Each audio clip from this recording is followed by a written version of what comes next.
Hey yo, what is up? What is going on? What is good, everybody? We are here with the Midweek Report.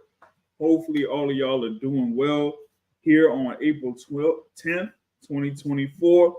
And of course, we got the boxing source here with the Midweek Report. Of course, we're here every Wednesday night, 7:30 p.m. Eastern Time, for y'all to go ahead and get the latest or get takes here from the latest news in the sport of boxing, and also what's going down as far as like the weekly schedule in boxing. I know that we got Pro Box TV that's coming on live here in about what 30 minutes, less than 30 minutes.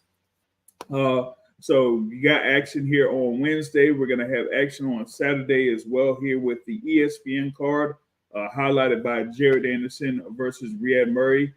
So you'll be able to enjoy that. But we got, of course, this big news that had dropped earlier today in reference to the IBF welterweight champion Jaron Ennis. He has signed a multi-fight deal with Matchroom Boxing. And we pretty much like put out the press release through Matchroom Boxing.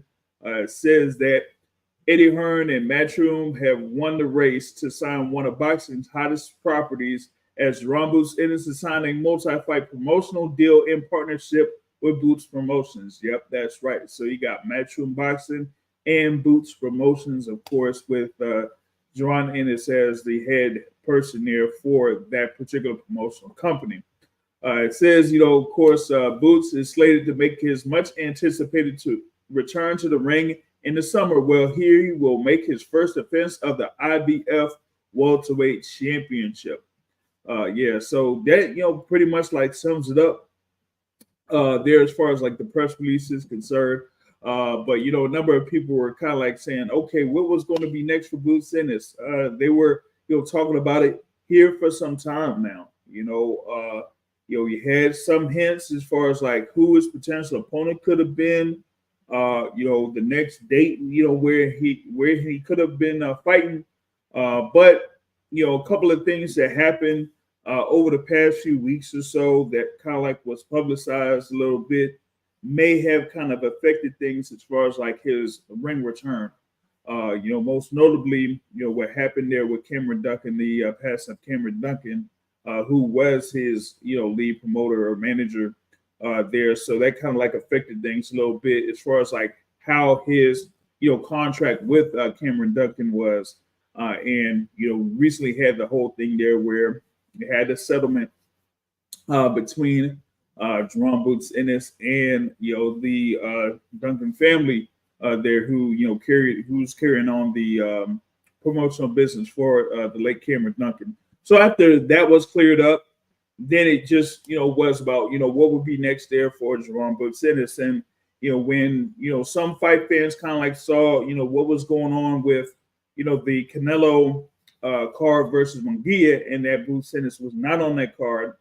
And then also some news in reference to the purse bid when it came to the IBF championship, where you have Boots Ennis as the champion and Cody Crowley as the mandatory challenger. That kind of like put some things up in the air as well, when it came to that.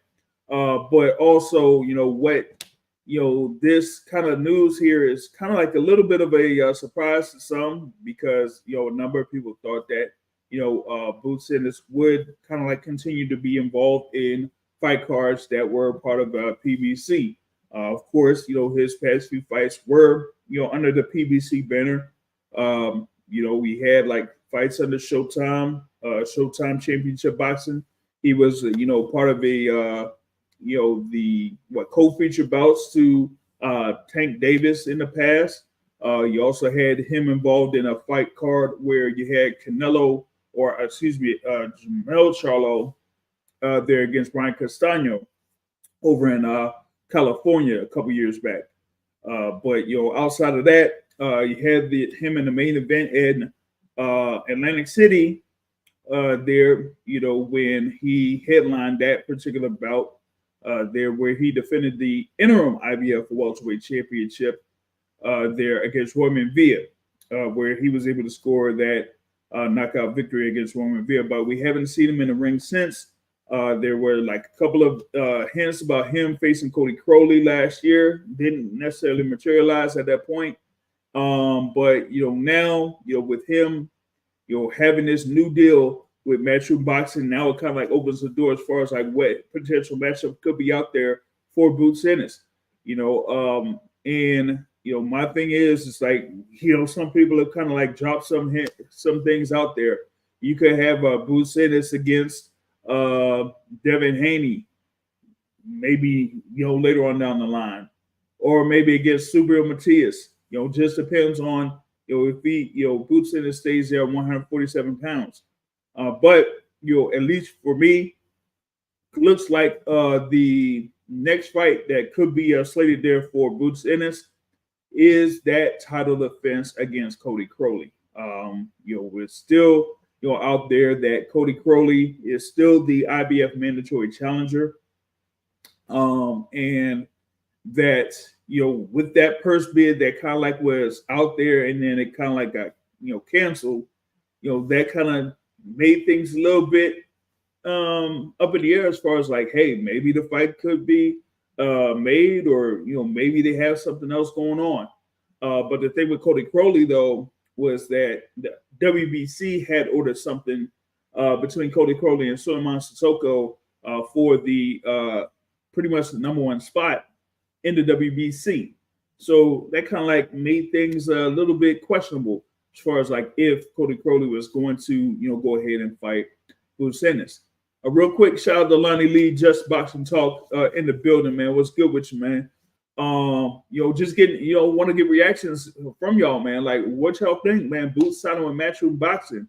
Is that a surprise move for y'all, or is that something where he kind of like say, hey, I mean, what else was out there for Boots? But like I was saying before, looks like things are kind of like leaning towards Boots Ennis versus Cody Crowley. As Cody Crowley, kind of dropped something out on his Instagram page. He had like his thing there where he's, training or, get him staying in shape and everything like that. And at the end of the video, he mentions the IBF welterweight title. And we all know Boots Ennis is the IBF welterweight champion. So there you go. You got, Boots Ennis against Cody Crowley. Two guys, they're undefeated in the welterweight division. And something where I kind of like say, hey, if it's going to be Cody Crowley, this is an opportunity for, let's see if they're going to have Boots Ennis headline in Philadelphia. Now, you already got interviews out there. Shout out to Jamel Parker of YSM Sports Media. He has something out there, where he talked with Boots Ennis over at the gym. You also have Matchroom Boxing that did release a interview with Boots Ennis right after his official announcement of signing with Matchroom Boxing. And in that particular interview, he said that he's still looking for fights against Terence Crawford. He's still looking for a fight against like Errol Spence, or it's like anybody, whether it's at 147 or 154. He didn't really give out who his next opponent would be. But, like I was saying before, Cody Crowley kind of dropped the hint out there that he could be facing Jaron Ennis for that IBF welterweight championship next. And, those other fighters that you have out there in Matchroom Boxing, like a Connor Ben, who else I would say is out there. That's pretty much like the biggest name that everybody knows is under Matchroom Boxing is Connor Ben. They're at least at welterweight, but outside of that, you got a few other guys out there. I had mentioned Devin Haney, who's worked with Matchroom Boxing on multiple occasions, right? You got Subriel Matias. That's been a recent signing there by Matchroom Boxing that has the IBF title at 140 pounds. Is going to be defending the IBF title against Liam Perro in June. So those are a couple of other names that have been mentioned as potential opponents for Jaron Ennis. But at least with Devin Haney and with Subriel Matias, both of them will have to move up to 147 in order for those fights to take place, of course. And the thing with Boots Ennis is, he's there at 147, but he pretty much kind of like is working there around 154, whatever it is. But real quick, want to get in my guy here that's coming in from, of course, Brunch Boxing. Y'all know him. It's MVO in the building. What's happening with you? Should we be apologizing to Cody Crawley? I mean, I would say in a sense, yeah, because it looks like he may have positioned himself for the best deal that he could possibly get for this particular fight. Yeah, and not only that, um, we assumed that he did not want the fight because the WBC came out and said that, a purse bid was done for Crawley versus the French guy, and the French guy's team won it for like 200 and I think it was like 500,000, something like that. Yeah, it's like 200 something thousand A that piece, yeah, they would have been able 214 to a get. piece. Yeah, pretty much around that range. Yeah. Yep. Yeah. So we assumed he didn't want to fight Boots, Mm-hmm. but he insists that he's fighting Boots next. Yeah. Now, is he fighting Boots on the zone? How's that going to work? Because he's affiliated with TGB Promotions. Like he has his own promotional company, but TGB Promotions helps him organize things and stuff like that. So, well, I mean, listen, Al Heyman has a history of letting his guys go do their thing if they can Right. get a better deal. So Right. I don't see why this would be any different, I guess. Yeah, I mean, we've seen it in multiple times in the past that Al Heyman advised fighters have gone elsewhere to go ahead and get fights. So I don't see why it would be much different here with Cody Crowley. And Yeah. this one, I kind of like to say once again, this may be an opportunity for Boots to go ahead and headline a bout or a headline a card in Philadelphia, whether it's going to be like Wells Fargo Center or whatever they call it over there. I don't think it's going to be at the Liam Curris Center. I don't think that would be a good look there for Boots Cities to try to go ahead and have a headline bout there. But if they're able to do it over at the Wells Fargo Center there where the Sixers play at, then that would be a good look for him if he's able to get a good turnout. Am I the only person that's disappointed in Boots? In reference to what specifically, as far as like his decision here? Yeah. Okay. I feel like it's a bad move. And this is a guy, if we're being honest, his career has been littered by bad moves. And to me, this is just another one. Now I don't expect this one to end up in court because I feel like Eddie would just drop you if you really having that much of an issue. But I just don't get it. I don't get the move. Who is he gonna fight? Is he gonna fight Conor Benn in his next fight? Probably not. They're gonna make it seem like him versus Conor Benn is a big fight that needs to be built. When really Conor Benn is a fucking tune-up. It's a goddamn tune-up. Like they should make that fight next. Make that fight in June. Let them fight in June. They should. They should. But yeah, it's a goddamn tune-up. It's going to be. Don't sell me on a Conor Benn fight as a big fight. It's not. I don't want anyone to try to sell me on that. And I'm not gonna lie. I was hoping we would get Boots versus Barrios. I really was. But that was the thing though. There were some hints. Sometime back that it would have been Boots versus Barrios.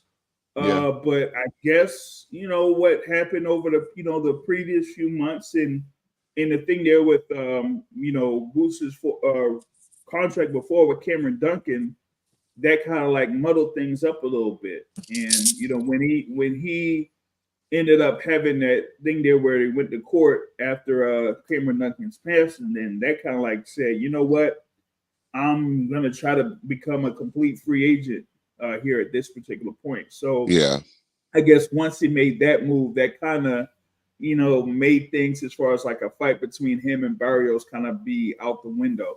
But what was disappointing for me about Boots, and listen, it's his career. He need to make money. He got to take care of his family. So I'm not gonna cast aspersions on his character, but it's Mm-hmm. kind of a snake move because if you think about it, he was all ready to fight Cody Crawley.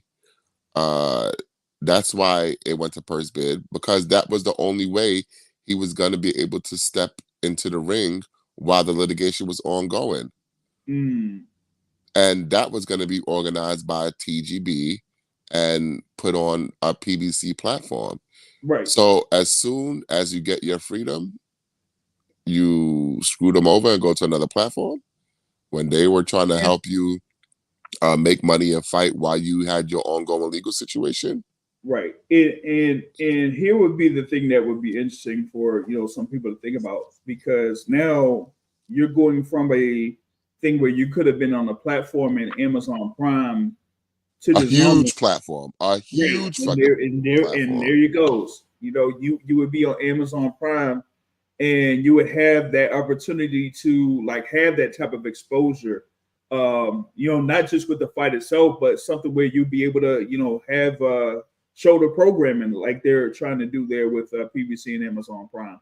So if you see that, then maybe you had that potential to make the most money out of there, and it wouldn't have pretty much like mattered like who the fighters or who your opponents would have been, and you probably Well, would have had it. I'm assuming that he's getting the most money from Eddie Hearn.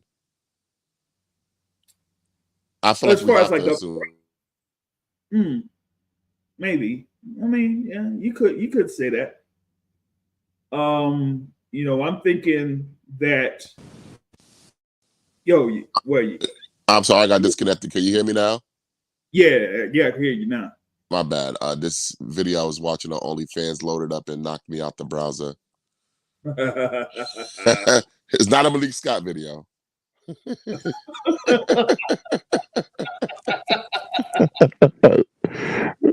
You gotta make sure I put that out there. But listen, you gotta do what's best for your career. I just hope that it's the right move, and I hope we get big fights out of him.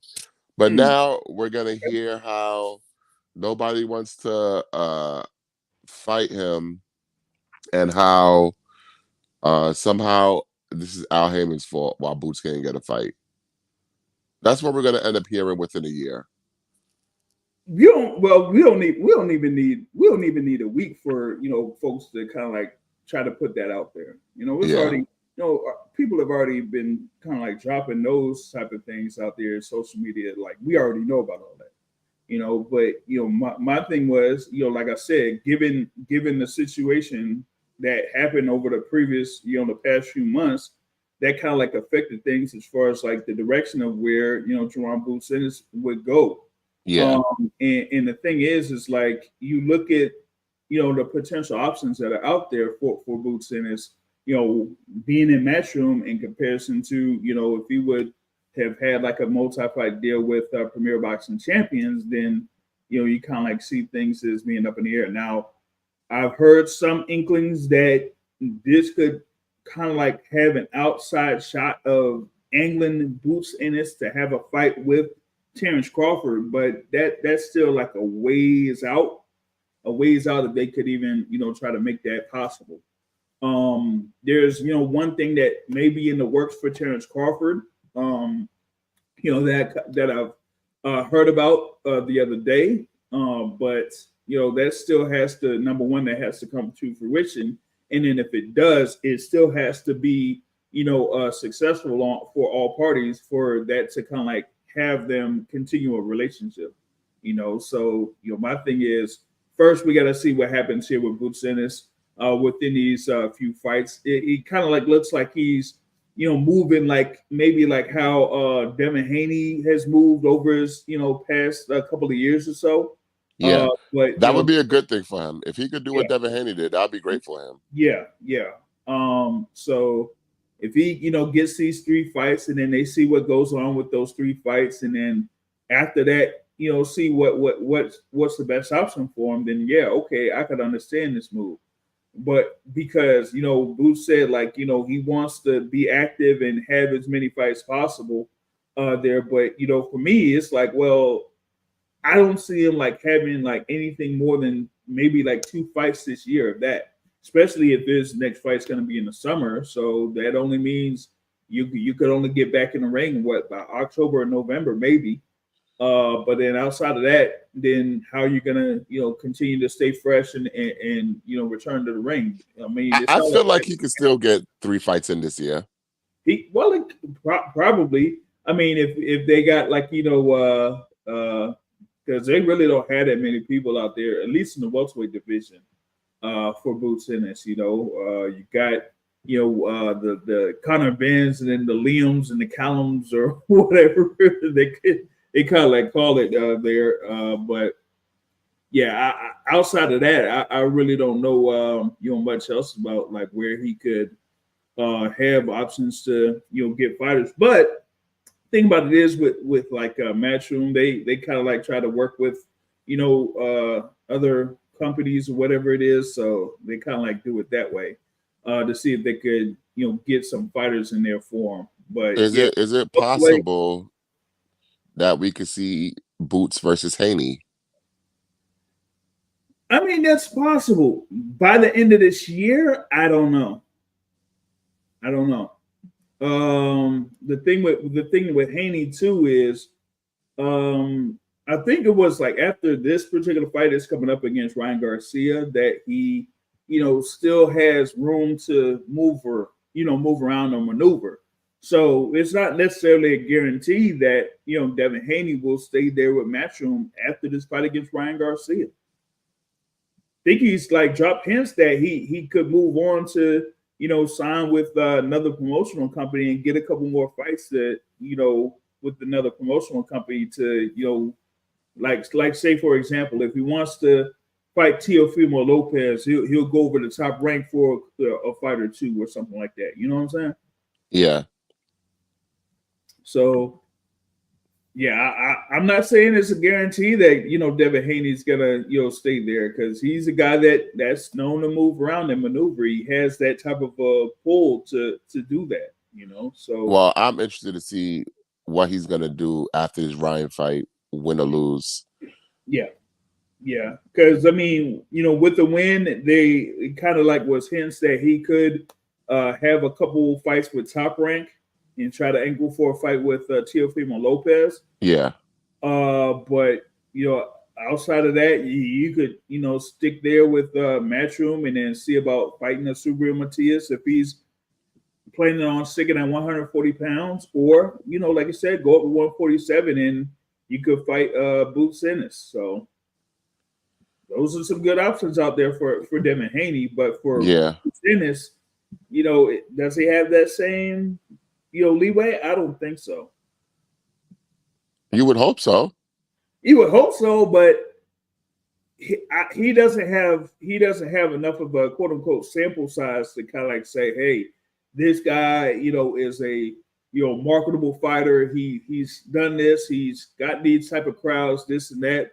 He only has like like one fight where he's been the main event. So, and that's why I'm like saying, hey, see if you can go ahead and have a fight card in Philadelphia. I mean, he hinted at it in the interview for the Matchroom Boxing that he wants to have a hometown fight in Philadelphia. He hasn't had one in about 5 years.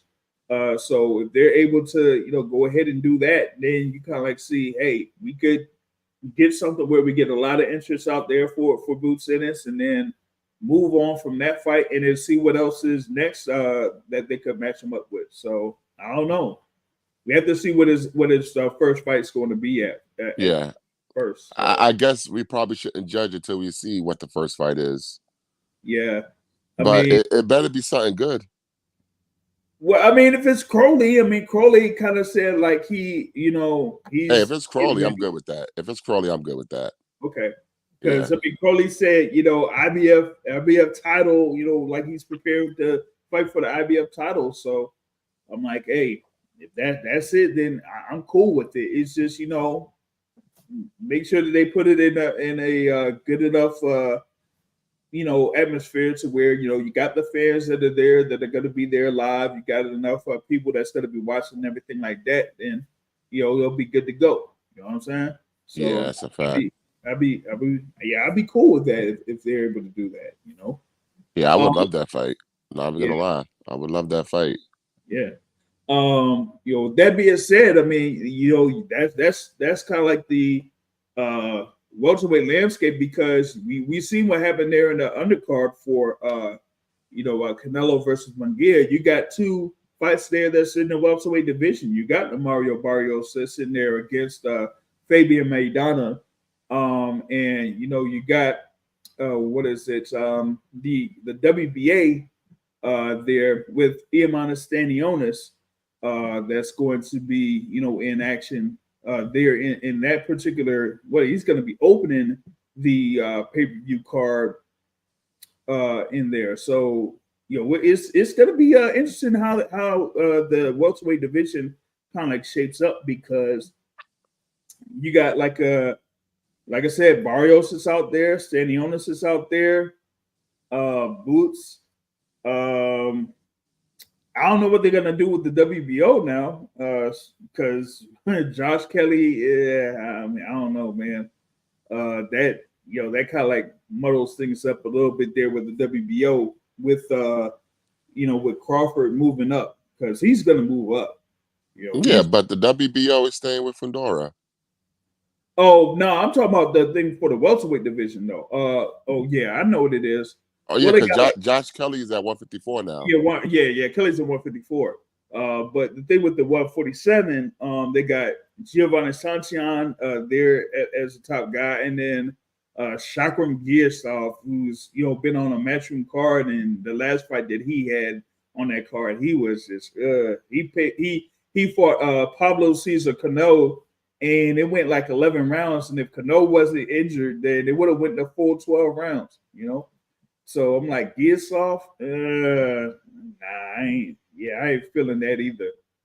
So I mean, that kind of like says the welterweight division. For some, they would say it's like wide open there for Jaron Bucitis to kind of like go through just about everybody there in that particular division. So Yeah. there's that, man. But yeah, the thing about like him and Crawford, yeah, I don't see that happening anytime soon. The thing with Terence Crawford is there. I mean, I've heard hints that he may be fighting in the summer, and that it would be something there in Saudi Arabia, man. That he could be fighting in Saudi Arabia there, and it would be for one of those titles at the super welterweight division. So I I doubt don't it. know. Unless it's for an interim.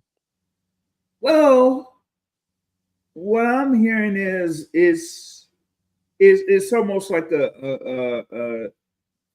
some might say it's like a giveaway because the champion just recently won the title. Yeah, And but here's the thing: he's injured. So as long as he could show, which he has the info from the commission, that mhm. he's injured, they're not going to strip him of the title. Oh no, I'm not talking about Fundora though. Who we talk about there? Another fighter that recently won a world title. Um, Talk about Madrimov? yes, yeah. I'll be honest. I wouldn't mind that. I wouldn't mind that at all, actually. Yeah, yeah. That's kind of been hinted that it could be Terence Crawford versus Israel Madrimov. Yeah, I wouldn't mind that. That's fine. Um, um, and that it could be something where like you said, it would be. It's more about trying to get Terence Crawford. Turkey LLC wants to get all of these guys, these big name guys, to come over to Saudi Arabia. So they say, hey, why not Terence Crawford? Crawford, wants a lot of money for his fights, and well, I mean, we got money over here. So hey, if you want to come over here, come on. We got 5 million here, maybe 10 million there, or whatever it is, and come over to Saudi Arabia and fight Israel Madrimov, and have a shot to become a world champion in another weight division. So you could potentially see that. Yeah, Like I I wouldn't said, mind that. That's an interesting fight. nowhere near confirmed yet, but that's part of the rumor mill. There's more details on the boxingsource.net. You have the article up there for that kind of like gives details on it, but that's kind of like been hinted that Terence Crawford could be involved in a fight in Saudi Arabia sometime this summer. So that's definitely out there. Let's see what else, man. Oh yeah, let's go through this here real quick. I know we haven't had this in a while, MVO, but it looks like there's a little bit of an update on the dot count report for the Nope, event. nope, nope, nope, Yeah, nope, or nope, is nope, it? nope. There's no update. Uh-oh. There's no update. Uh-oh. They cheating. They they cheating. They is cheating. There's no update. Oh man, They cheating. I was gonna say something because I saw something on Twitter where like someone said that the ticket prices is kind of looking questionable. Like either they changing it or they putting prices for like one section and then it's different for like another row in the same section. I'm like, yo, what's going on here? But so it looks like they cheating or they buying up tickets. What's the deal? Oh, hold up. Looks like MVO may have got hit with a hit. I guess he's looking at another video because we can't hear him. Can't necessarily hear him at this point. But yeah, as of what it was like a few days ago, I kind of like said the thing with the ticket sales for the event at the Barclays Center for April 20th. That at that particular time, like the availability they for the tickets cheating. was Yeah. So yeah. Hold up, you there? Oh, it looks like he's kind of like delayed or something. Yeah, you're mad choppy, yo. You're mad choppy. Might have to. Can you hear me now? Yeah, I hear you now. All right. Yeah, I had to disconnect. All right, whatever. It's not Yeah. meant to be tonight. Yeah, I guess that, man. Yeah, but from what I've seen, allegedly, from Mm-hmm. a source that I trust a bit, they are unlisting rows of tickets to make it seem like the tickets are going fast. Mm. And then they're gonna put them back on there. Mm. Allegedly. But Mm. we'll see. All I know is that the price dropped from the original 385 to get in the building to like 126 to get in the building. So Ooh. let's just keep going. Let's hold out for longer. Yeah. You want to hold out a little bit longer, like hold out for a few more days, if it Yeah, gets a little bit longer. Maybe about 100, 100, about $80, and Yeah, something like that. yeah, you might be able to make the move on that.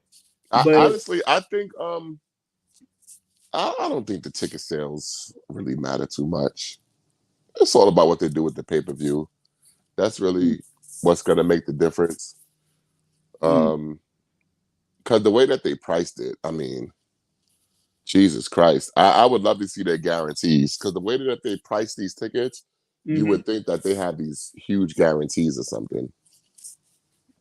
Yeah, but the thing with that though is usually that kind of like comes from the network though, as far as like the guarantees, as far as like what they pull. Yeah, because it's the network that kind of like puts it out there, on for people to watch, and so they just want to end up getting that money back. The tickets are basically what kind of like covers the promoter's fee for reserving the venue, concessions, and like mainly like undercard undercard purses. So that kind of like takes care of that. So the pay-per-view itself is the one that kind of like says, hey, this is, how much we're investing in this particular fight, this main event. So we want to make sure that it's, as successful as it possibly can. Yeah, So that's the one I'm really thinking about. I'm thinking about the pay-per-view mhm. because that's really going to show where, first of all, where Ryan is at, Yeah, and it's going to show if Haney can continue to keep building. He had a successful event in his last fight. We want him to keep building. Listen, boxing, we love stars. I love stars. You know, boxing needs as many stars as it can get. So if Devin Haney becomes a bankable star, that's great for boxing. So that's what I'm looking forward to. yeah. The thing is, it's about making the biggest fights possible. Um, and to if they're able to have a very good showing there for pay-per-view, then that will lead to even bigger events there for Devin Haney, and kind of put those potential matchups out there, whether it's Subriel Matias or Teofimo Lopez there at 140, or up to 147 against Ron Boots Ennis, then those would kind of like be make for very lucrative fights. I know you were part of a conversation there with Devin Haney and Bill Haney when it came to some specifics when it was for this particular bout. And in this one, they kind of like mentioned that they are getting a smaller share of the total purse for this fight. Well, I think they said like 55%, and they accepted 45% or something like that. Yeah. So they're looks like they're trying to do different things to not only make things happen, but to make things good for like all parties involved. So at least they're making an effort for that. It's just about how this overall event turns out on pay-per-view. So we got to see how that goes. Well, I hope it goes great. They really need to sell this fight because the undercard is not going to sell shit. It's a terrible undercard. Oh my So god. we'll see. Oh man, it's not that good. I admit it's not that good. It's probably the worst undercard of a big fight that we have so far this year. Probably easily the worst in the card for a pay-per-view event, so far this year, probably for some time now, because I can't even fathom like who would be interested in pretty much like any of these fights. Maybe the only thing I would say is maybe the first fight on the card, but that's only for me to see Charles Conwell, because he had been out of the paint for a good little while. So to see him back in action, and that's pretty much one thing. But outside of that, I don't see anything. Yeah. But that's the thing I wanted to drop on that. We got some action, of course, that's coming up, or at least right now. You got the Pro Box TV card that's going on. You got, of course, Saturday night. You got Jaron Anderson. Like everybody's saying, oh, he's the next guy there in the American. He's the big American heavyweight. And he's going up against Riyad Murray. Yeah, I don't know where they got this from, because they I thought they were trying to build up Jared Anderson, but It looks like they're stepping him back. Yeah. And it almost looks like some of the folks within his party are okay with that, and I'm like, nah, you gotta get him there in the mix to be in there as far as like one of the top contenders in the division. So why are you having him go up against Riyad Murray? That don't make any sense. Yeah, it's not a good fight. I was hoping he would fight a Jogba, Right? but it's not going to happen apparently. Nah, that's that. But I kind of like said this also. I don't think that fight's ever going to happen. I really don't. All right, we got Well, another guest coming up here. The chef is in the building, man. Brother Terrell is up here, man. What's happening, man? What up, though? You right? Good. What's going on, Terrell? What's up, MVO, Mr. Matt 646, and all that? Man, I miss Block Talk Radio. Oh man, yeah, those were the days basically. Blog talk stuff, man. Hey, what's up with Terrell, man? Had this thing here with Boots and him talking with Matchroom, man. What do you think about it? I mean, I'm gonna definitely go back tomorrow and listen to your full conversation. But my initially, well, for one, Eddie Hearn is just glad to get another good top-notch name in his stable. We know that he's just steadily trying to slowly but surely gain more promise and a foothold in America, and by signing people like Boots. So because with top names, hey, because I think I read a quote of his where he said, "Oh, great design. It's a great sign." That's pretty much what it said. But is this the takeover again? Is the takeover happening again? But 6 years too late. Yeah, but still in the midst of all that, we're looking at a puzzle in the welterweight division being slowly put back together. Now that Crawford's on the outside, Errol Spencer's on the outside, even people like Thurman outside, Sean Porter been gone for a few years on the outside. So now we're slowly seeing that puzzle come back together, and it's interesting, and to see who fights who's going to be the top dog. Even some. What's funny, you look at an outlier like Mario Barrios, who's at 140, and now all of a sudden he's a player at 147 with a belt. So I guess at this point now, it's going to take like another year for this division to get solidified again, as far as see the top fights and people like that. Because even right now, who's the top three at welterweight? Boots, Barrios, because he has a belt. Boots, with a driver's Barrios, seat. and Staniotis. Yep. And Staniotis, I'm glad he's back. He'll be fighting again soon. Definitely want to see what he has to offer after being out against Virgil Ortiz for a good year or so and everything. So, I don't know. It's interesting. Let me ask you a question. You said that Terence Crawford's on the out of 147 now. Are we sure? Well, I mean, with him, he can always jump back in. We know that. But to fight who? Boots. Remember, he said that the reason why he didn't want to fight Boots is because it doesn't mean anything. It's not a big fight. But if they're talking with Saudi Arabia, why not have Boots versus Crawford in Saudi Arabia? Well, then that makes all the financial sense that you need right there, and that's all that makes it a big fight. And that's one thing I love about these Saudis. The fights that don't happen here for one reason or another, they got the money to make it happen just like that. Outside of paying Canelo $150 million to fight Benavidez,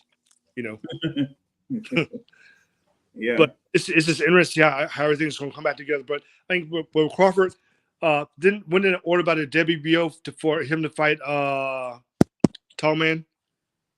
What's his name? Yeah, Sebastian Fundora. Yeah, they did place that order, but as we mentioned earlier, with Fundora's injury, I mean that's kind of like out of the cards. Number one, and number two, I kind of mentioned this earlier. With the thing with Saudi Arabia, they're already looks like they may be interested in having Terence Crawford fight there in Saudi Arabia sometime this summer, but it would be at 154 there against Madrimov for Madrimov's title. Madrimov, who's he? He just get a title or what? What's his deal? Yeah, WBA. Okay. Is he Russian or what is he? What is it? Ukrainian or something like that? Pretty much the same thing. Well, yeah. Technically, yes. No, I think Madrimov is Uzbek. He's Uzbek, I think. He's from Uzbekistan. What's his record? 10 wins, 0 losses, and 1 draw. All right, so it sounds just like your other Eastern European prospect champion that's been probably had a million amateur fights and jumped into pros and grabbed a belt somewhere. I'm guessing you said 10-0. How many KOs? 7. Oh, so he does seem to have power then in that regard, definitely. I mean, he did stop Kurbanov there in Riyadh in his last fight. That was part of that the joint there with Joshua versus Ngannou. He was on that card. Okay. I mean, but for Crawford, he can go either way, 47 or 54. But at this point now, with 47 getting back together, coming together with new people to establish themselves, jump in at 54 and try to take over. What is the extent of Fundura's injuries? What is Broken nose. I mean, we kind of like explained it on War Week Boxing. Shout out to Joseph Aaron of War Week Boxing here. You know, we kind of like explained it there with the broken nose. He's pretty much like out of commission for at least it could be like up to 6 months before he could actually try to get even back September. into regular training. You know. Yeah, till like the end of September. Yeah, so with him being like out to the end of September, he wouldn't be able to have a fight until maybe December, if that. You know, for him, if they got to wait for him to be completely clear for him to even like go to the gym. So with him being out of commission for that long, you know, that kind of like says, hey, those WBC and WBO titles are, you know, pretty much like out of the picture here for now. So that leaves Terence Crawford with the options of, you know, going for one of those other titles. And hey, you got the thing here for the WBA, and I think what the IBF they recently did the thing there for the IBF. So yeah, with Bakram Murtazaliev. Yeah, Murtazaliev, he was able to defeat Koke. Jack Koke guy knockout, you know, last Saturday. So, or even if they offered some kind of interim title with the promise to fight Fundura for the full title down the line, that could happen too. Yeah, I don't know. Yeah, but do Crawford really want to go for an interim title? Interim title. Yeah. When you're that big, you're above interim titles, in my opinion. Yeah, pretty much. You know, so yeah, you don't want to have that type of status to go for interim titles. Nah, I don't think he would go for that. So yeah, that's the thing on Crawford's part. So you know, that's why I said, you know, him fighting Israel Madrimov, you know, in a, you know, one-off fight or whatever it is that could be in Saudi Arabia, then, you know, that kind of like tests the waters as far as like, you know, the market of where Terence Crawford could, you know, move around a little bit, you know. But, you know, on the flip side with Boots too, like he's also, you know, testing the waters, you know, signing here with Matchroom Boxing, getting a few fights here with Matchroom. So get this. So if Crawford does take that fight at 54 against that guy, what about Spence? Because he was trying to get angle himself in to fight Fundura, who is now. Well, I mean, yeah, but here's the thing with Spence. One, yeah, he's angling to get in that fight with Fundura, but two, like Spence right now, it'll be some time before he actually would be able to get back in the ring, period. And you're being too political right now, JR. Just say what it is. Spence don't want to fight him again. Yeah, he don't. I mean, not just that, but what does he fight someone else? Since he was trying to get with Fundura's on the shelf, so can Spence go find somebody else? Maybe Erickson Lubin. Yeah, we'll see. We got, of course, it looks like the old crew. You talk about the Blog Talk Radio. Looks like the old crew is back. The Boxing Academic is in the building, man. What's going on, Boxing Academic? What's going on, everyone? About time Matt got an official sign. I've been had it. I just don't like to use it. I like to troll JR with different pictures every time I get on. But I was like, you know, let me be professional today. Because he's wearing such a nice shirt. I said, let me be professional. That's only respectable. My apologies. Oh man, so what's happening, man? You know, like I said, man, we got Boosin in the action there with Matchroom Boxing. You know, I kind of like see him facing Cody Crowley next in the summer. So what's your thoughts about Boots making this move? Well, I would actually need you guys to tell me more, like about, or even what's his name, to talk about like what's the strategy behind going with Eddie Hearn. I mean, obviously Eddie Hearn gonna get him fights, and that's one thing you got to say about Eddie Hearn. He gives his fighters, he put his fighters in positions to fight for titles and in competitive fights that people like to see. And he ain't willing to. I mean, and he's willing to for his fighters to lose, because I don't know if his matchmakers, like, for example, they're not like Top Rank where 80% of their fights, fighters, who gonna win, right? Yeah, I mean he does put the good number of fighters in some good positions there to have some good fights, with the exception of Demetrius Andrade. But everyone outside of that, he tries to make an effort to make the best out of it. But this is something here for him to kind of like try to see if he could still get things going with Matchroom Boxing USA, because he's been there for some time, and as far as like the USA market, he hasn't like kind of broken that type of barrier as of yet. But does it matter about the U.S. market when he has the global market? Like, I mean, yes, the U.S. market is probably like pay-per-view wise where you're gonna get a lot of dollars, but I mean, everybody else who he has brought eyes, who he's brought butts in stadiums, which it's a different metric in other places. It's not necessarily dollars per se. Hey, Jaron. I mean, it is, but it isn't. Yeah.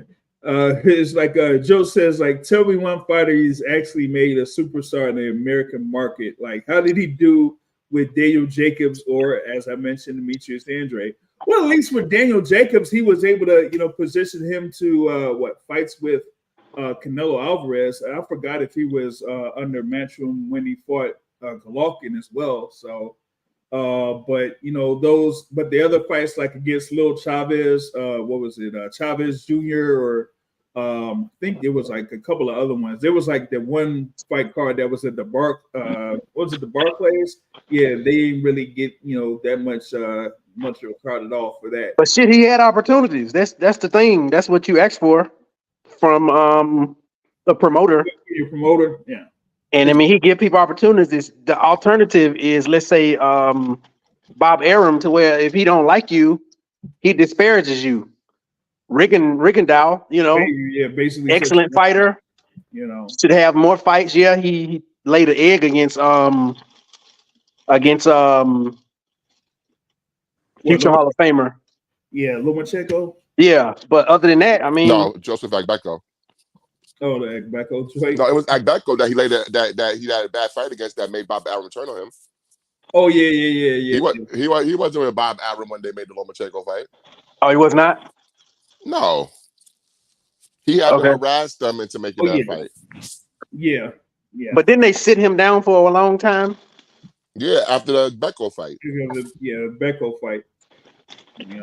So him, just other people that you would not know that he's their promoter by the way that he talked about them, and had other people sort of talk about him as well. He obviously older. He gonna say what's on his mind, but yeah, I mean, Eddie Hearn is good for what he's good for. Well, so let me ask you guys a question, since we're talking about that, about Eddie Hearn's impact upon his stable. We're taking for American fighters. So now that Boots is with Matchroom, will be fighting on the own platform. Will that lessen his star? Yes, 100%. Yeah, We talked about this before you got out here, Terrell. Yeah, but for me, if it's going to lessen your star, then you need to be able to counteract that with the guaranteed money that you're getting from Eddie, because you're going to give a trade-off when it comes to becoming a star. Because the zone they haven't made the inroads in this market, and they probably never will. Well, ask Haney, does he pay well? Ask Haney. He'll say yes. Hell yeah. But I mean, like Joe was saying, like Hearn through Matchroom grossly overpays fighters try and attract talent, and it never ends well. It ends well for the fighters. Yeah, it is. Yeah, they get paid, so they're happy. But Jared, go back to a few months ago when Showtime Boxing went away, right? You made a statement said, "Well, PBC has a large table of fighters. Where would they end up at?" And I think we're kind of seeing that now, right? Mm-hmm. I mean, this is the latest one. With Boots Ennis, of course, you got Super and Matias that was, fighting on PBC cards. And you might see, a few others that could be potentially moving on, because if you don't have the dates for these fighters and they want to stay active or they want to, do what they do, then they're going to have to look elsewhere to see if they have open dates where they'll be able to get fights and get paid, So that's the thing, man.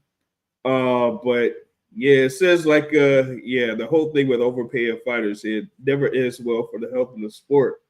Hey, I mean, that's the thing. Hey, the fighters want to get paid, and they want to get paid the most money, and probably with the least effort. So that's how they do it, regardless of the level of fighter that they're at. They want to get paid the most money with the least effort. So I agree. I mean, it does overinflate, and it sort of deteriorates the product, because now we can't make fights because people have such a high minimum. So I mean, there is a double-edged sword, but yeah, you have a high minimum, and of course, with the modern day, since you got streaming, it's like you ain't gonna get these folks to be able to pay for these deals. So it'll be tough for these networks to make their money back. So that's the thing about it. You see. Wait a minute. Hold up. What's going on here? tell Matt to put down his vape pen. That's brothers. Yo, Terrell. Oh, tell Terrell to put down his what them things called that you be at the club with. He knows what he's doing. He knows exactly what he's doing. It's like a genie bottle. No, that wasn't what he was doing.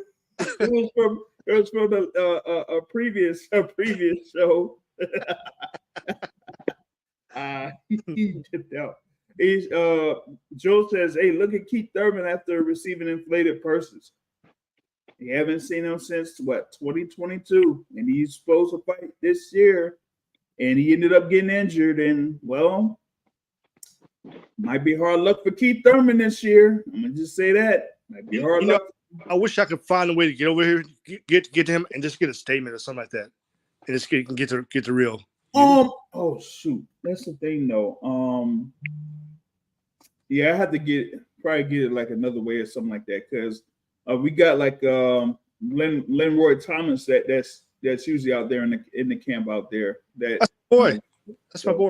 Yeah, so he's out there. You know what I'm saying? So maybe we could go through him or something like that. I don't know.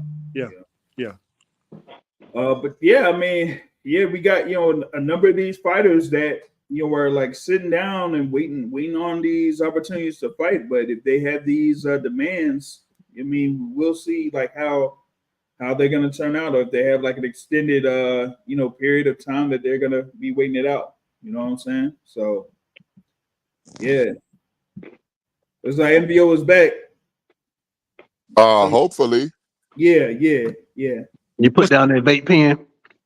Vape. I don't smoke. What's wrong with you? Yeah, that wasn't that was the NBO. Yeah, I don't smoke. Smoking is bad for you. I'm glad you're a role model, MVO. Yeah. I don't smoke. I learned when I was growing up, when you smoke, you're a joke. I don't remember those commercials. What they said that at? In Brooklyn, motherfucker. That's where. Oh, okay. We had Dare in the South, motherfucker. Oh, yeah, Dare? Dare? I know what Dare is. Drop everything and read. No. Oh. Oh, my bad. Yeah, it's the other, DARE. That nigga, that's called Deer. Oh. In the words of Adrian Broner, same thing. Hey, speaking of your boy AB, is that real with him and Blair fighting? Yeah. Friday, May 31st. Can't wait. Where at? I'm not sure yet. My guess is Hard Rock in Hollywood, or I was gonna say Atlanta, but I don't think they would put something like that in the State Farm Arena in Atlanta. So no. Is that a Don King card? What is that? Yeah, Don King. Yeah, that definitely. They should put it in Cincinnati. They should. Like either there or like I don't know, Cleveland. They can put it in Cleveland. Yeah, put it somewhere in Ohio. Yeah, put it somewhere in Ohio, man. Like put it in Cleveland or Cincinnati. That that would kind of work. You get a few guys from Ohio on that card. Yeah, get Robert Easter in there. And no, put Alicia Baumgartner on the card. That way her and Broner can go at it.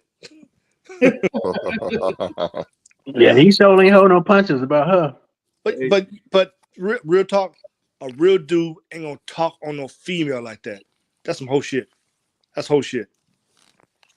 Listen, I'll be honest with you. I ain't mad at AB for what he said about her. I'm mad that he mentioned his homies' names. Now that is a violation of the man code. Real. Yeah, that is a violation of man code. But yeah, because he essentially saying that they talking. Told him. Yeah, exactly. Yeah, and you see what Robert Easter he responded on social media. He put eyes.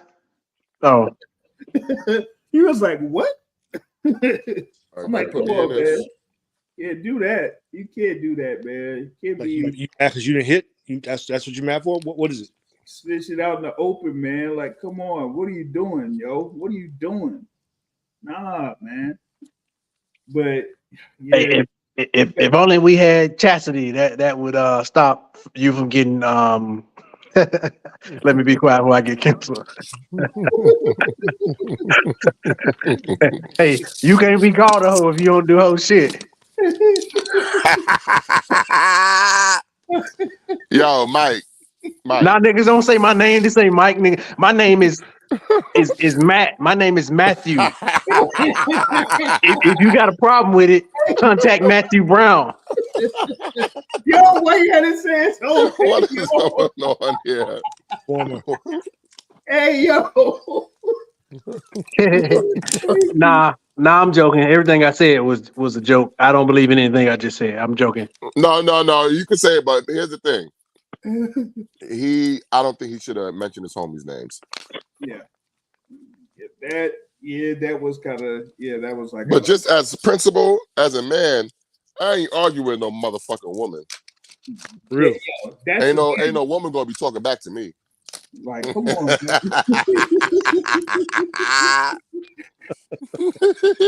Were they arguing before he like clowned her? No, what happened was, I guess he saw her training with Bill Haney, and he was talking shit about Bill Haney. Oh, he gonna put you on the whole stroll.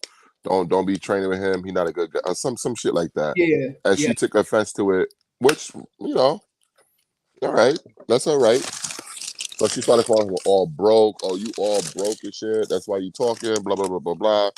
So that's when he went off. That according to him, that pretty much like opened the door. Once she responded like that, all bets were off, basically.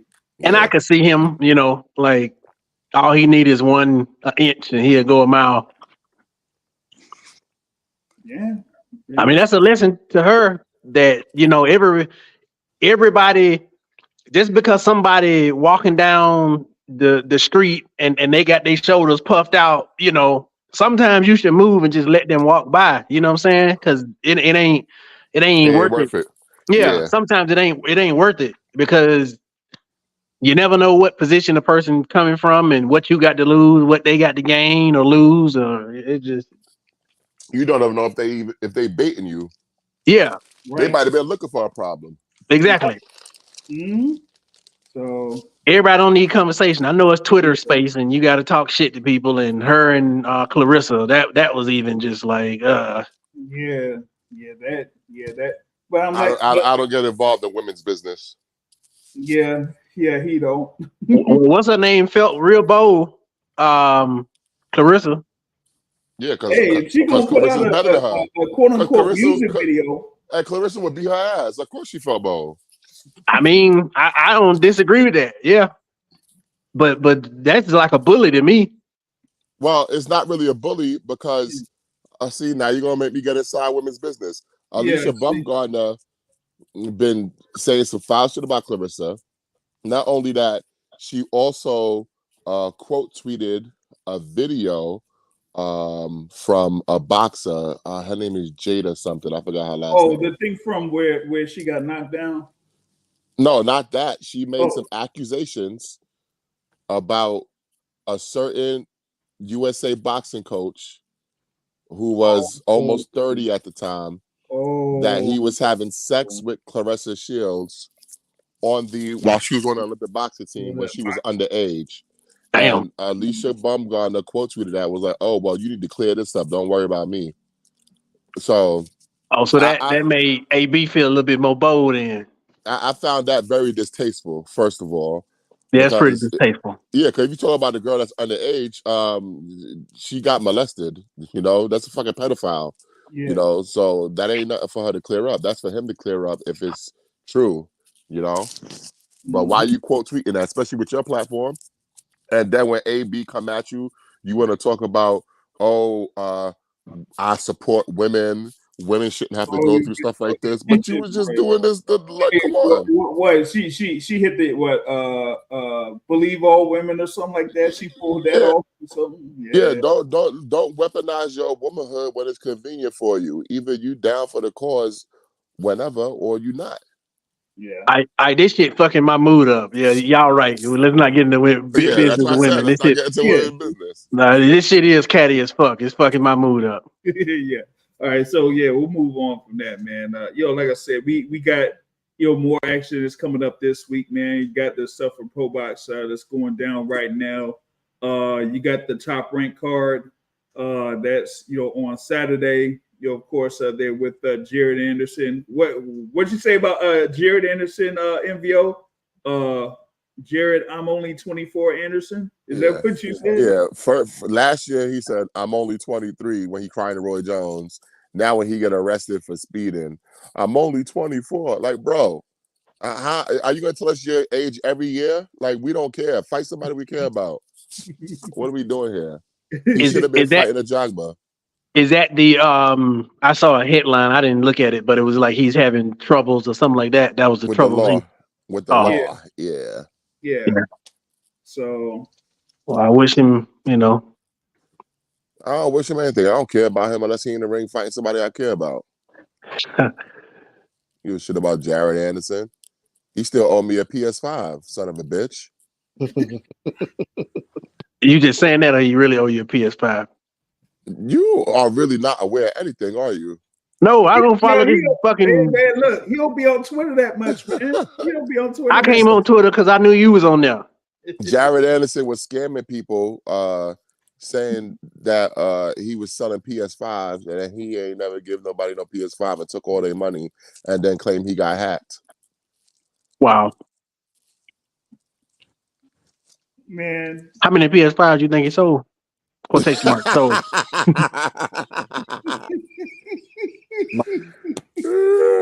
Yo.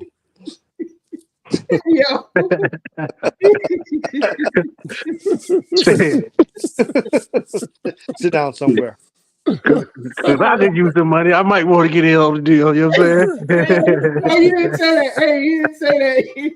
I'm just joking. I'm joking. This is a joke.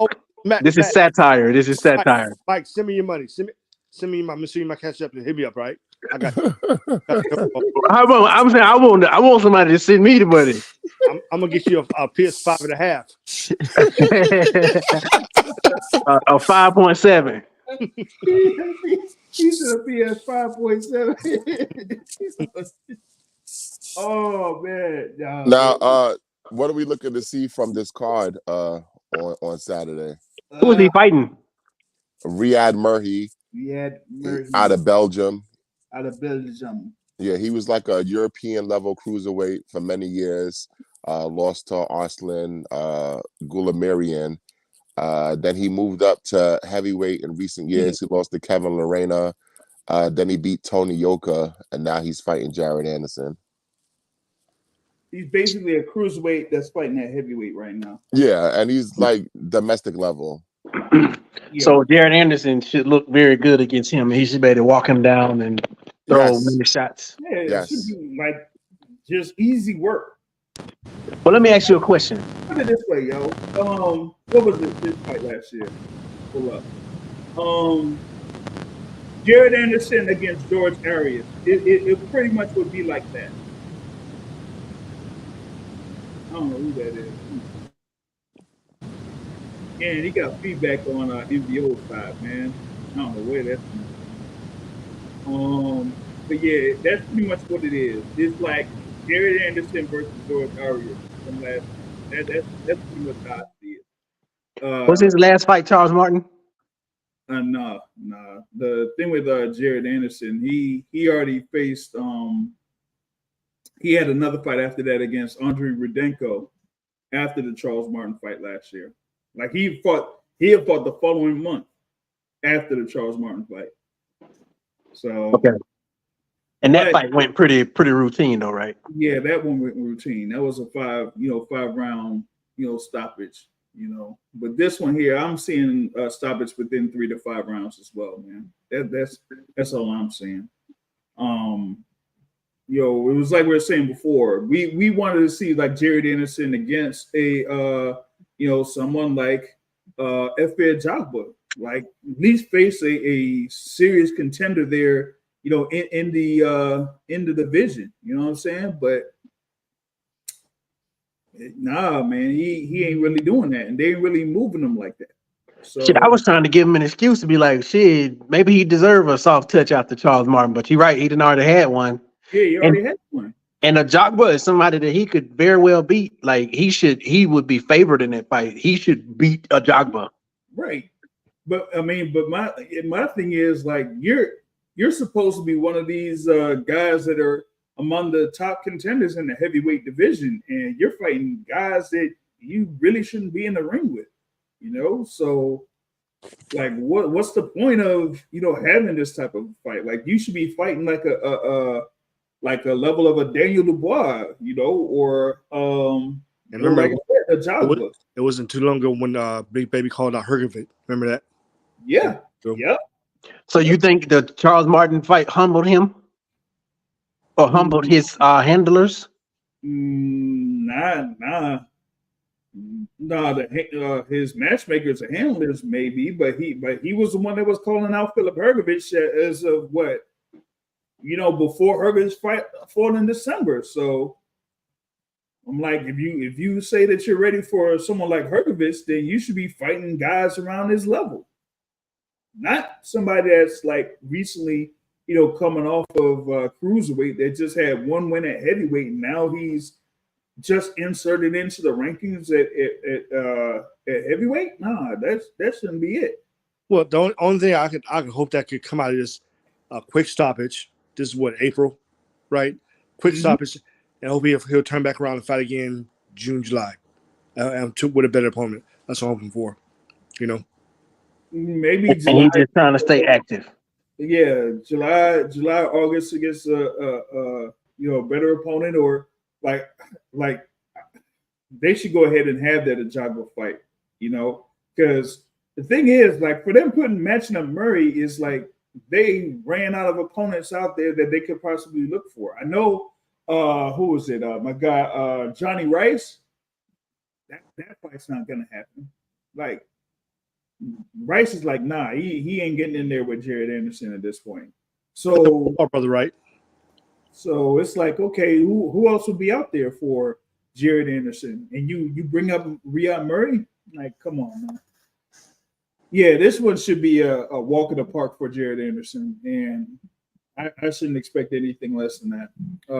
And then you got what is it? Ajagba's on the same card against Guido Vianello, so I'm like, you put in Guido Vianello, who you kind of kept out there, trying to build him up at heavyweight, and he gets stopped by Johnny Rice, and then you give him like two gimme fights, and now he's going up against Ajagba. Yeah, looking like they're trying to get him out of the paint. Maybe it's exactly what Terrell just said, because if they both on the same card, I mean, and obviously, God forbid, nothing crazy happening, like cut or nothing like that. That'll be the next fight. They just sort of wetting our mouth with it. Yeah, hopefully that's the end result for this. So, yeah. Otherwise, I just don't see like why they would put this card together, specifically since it's over in Corpus Christi. Well, I know that it said Joe Warwick Boxing, he's going to be covering the fights out there in Corpus Christi. So hopefully, after the results go down, we'll be able to get more on if they're looking to, try to make that fight between Jaron Anderson and Efe Ajagba next. But, that just remains to be seen. But that's all I got on that one. The only other fight that I'm looking at is, Abdullah Mason being in action there. They're in the lightweight division. One of the best young fighters out there. What is he, only like 19 years old? He's 20 years old now. But he's going to be in action in that fight card as well. So, that's the only other thing I'm looking for. But that's pretty much it, man. That's all I got here for the midweek report. Y'all be able to enjoy action here with that Pro Box TV that's going on right now, and then some action later on down the line. But that's all I got on my side, man. Anything else from y'all? No. All right. Big ups for everybody that's listening live on YouTube. But on, you didn't touch on Canelo's undercard. I mean, I went through it, a little bit there. The Barrios versus Fabian Maidana. There, he's, he looks like he's off and on. Barrios versus Fabian Maidana. Brandon Figueroa against Jesse Magdaleno, and Iamana Stanionis versus Gabriel Maestre. So, those are the, 3 undercard fights. Stanionis Maestre will look pretty good. That Brandon Figueroa versus Jesse Magdaleno, I'm kind of iffy on that one. Probably would have just expected a little bit of a better fight on there for Brandon Figueroa, but I guess this is what they have for him. And then there with Mario Barrios, like I mentioned there with Mario Barrios, he didn't necessarily get the fight there with Boots Ennis, and so they found Fabian Maidana. I had to look into him. He is the younger brother of former fighter there, Marcos Maidana.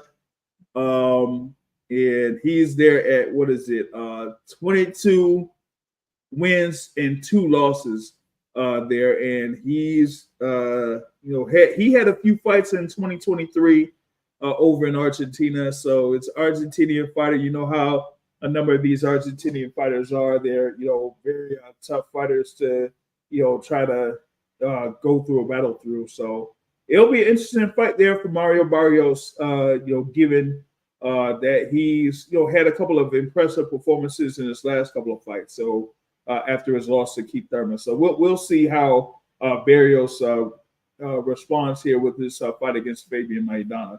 Yeah, I would like to see him to give a great performance. As once again, like we spoke of, to see the 147 come back together. It'd be great to see him establish himself really even more. Yeah. So, we'll see how that goes. And hey, I mean, you might have something where you could see Mario Barrios be upgraded to full WBC champion. You know what I'm saying? So we could see that. You know what I mean? So yeah, that's what I got here, man, on the midweek report. Once again, thanks for everyone that's listening live. If you like the content, hit the like button there. If you're on YouTube, hit the like button. Also, you can share this video here for your other boxing fans and people to enjoy. and we'll get right back at it with the Boxing Source podcast on Sunday, 7:30 p.m. Eastern time. And I'll catch y'all on that next show. And until then, I'll see y'all later. Oh, one more thing. Scheduled for tomorrow. See if I'll put it here on YouTube. I'll try to play it live with Haven Brady Jr., following up with Haven Brady Jr. after his win that he had against Waldemar Carroll on OTX5 a couple of weeks back. So we're going to have Haven Brady Jr. back on with us at the Boxing Source. So y'all be sure to check that out. And I'll catch y'all later.